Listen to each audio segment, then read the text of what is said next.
Hello મિત્રો, જય માતાજી। હું છું આપનો પરમ મિત્ર ભાગ્યેશ ગઢિયા અને મિત્રો જ્વાલા માતાજીના મંદિરની નજીક આ એક નાની એવી ગુફા આવેલી છે।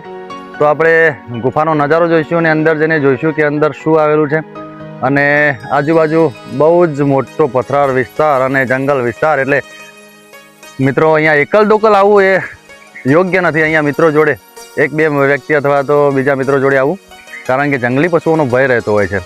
એટલે હવે આપણે આગળ જઈને આગળનો નજારો જોઈશું અને ત્યાં શું છે એ પણ આપણે આગળ જોઈશું।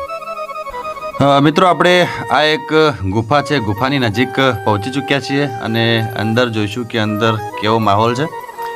મિત્રો એવું કહેવાય છે કે અહીંયા જે ભૂરા બાવા થઈ ગયા એ બાવાએ અહીંયા તપશ્ચર્યા કરી હતી અને એમને તપ કરીને પોતાનું જીવન સિદ્ધ કર્યું હતું।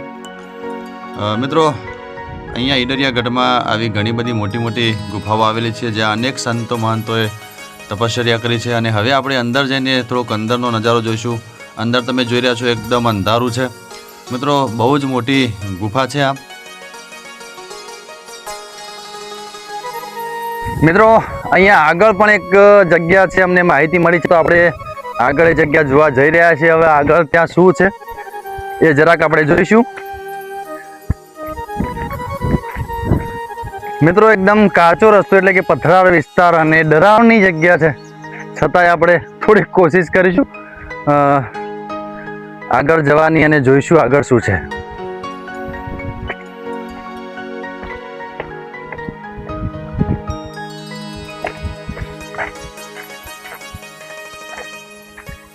હા, અહીંયા કદાચ કોઈક સારી જગ્યા હોઈ શકે, કારણ કે અહીંયા પગથિયાની વ્યવસ્થા કરવામાં આવેલી છે અને રસ્તો બનાવવામાં આવે છે, તો કંઈક ના કંઈક તો અહીંયા હશે જ। તો ચાલો સૌ સાથે મળીને એ જગ્યા જોઈએ અને એનું લોકેશન જોઈએ।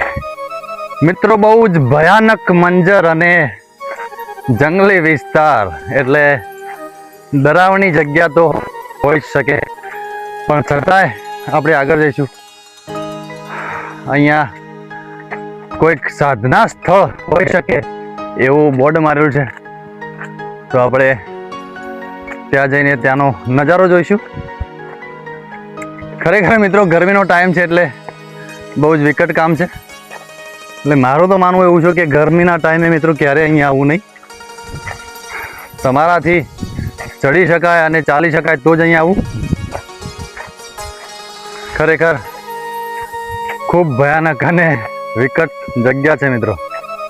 મિત્રો અહીંયા એકાંતવાળી જગ્યા હોવાથી લુખા તત્વોનો પણ ખૂબ જ ભય રહેલો હોય છે, એટલે ક્યારેય અહીંયા એકલ દોકર આવવું નહીં એવી મારી નમ્ર વિનંતી છે। મિત્રો આજુબાજુનો ગજબનું લોકેશન આપણને અહીંયાથી દેખાઈ રહ્યું છે। સામે તમે જોઈ રહ્યા છો વાવેતર ઘઉંનું હોય એવું દેખાઈ રહ્યું છે અને એકદમ આપણે ડુંગરાળ વિસ્તાર, જંગલ વિસ્તારની વચ્ચે પહોંચી ચૂક્યા છીએ। હાલ ગરમીનો માહોલ બહુ જોરદાર છે અને તડકો પણ એટલો પડી રહ્યો છે અને પથરા તપી પણ એટલા રહ્યા છે। સામે તમે જે જગ્યા જોઈ રહ્યા છો એ જગ્યાએ અમારે જવાનું હતું, પણ ગરમીના કારણે અમે ત્યાં જઈ શકતા નથી મિત્રો, તો અમે તમારી માફી ચાહીએ છીએ અને નેક્સ્ટ ટાઈમ મિત્રો તમને લોકેશન એ બતાવીશું, તો અમારી હારે જોડાયેલા રહેશો મિત્રો। તો આવા જ સુંદર અને સરસ સરસ વિડીયો અમે તમને આગળ પણ બતાવતા રહીશું। સારી જગ્યાઓ, સારું લોકેશન અને કુદરતી વાતાવરણવાળી જગ્યાઓ બતાવતા રહીશું। તો અમને ફૂલ સપોર્ટ કરશો અને અમારી હારે બનેલા રહેશો, જોડાયેલા રહેશો અને અમારી ચેનલ લાઈક અને સબસ્ક્રાઈબ કરજો મિત્રો। તો આવા જ સુંદર અને સરસ વિડીયોમાં આપણે ફરીથી મળીશું। ત્યાં સુધી તમારા પરમ મિત્ર ભાગ્યેશ ગઢિયા રજા આપશો। આવજો બધા, જય માતાજી।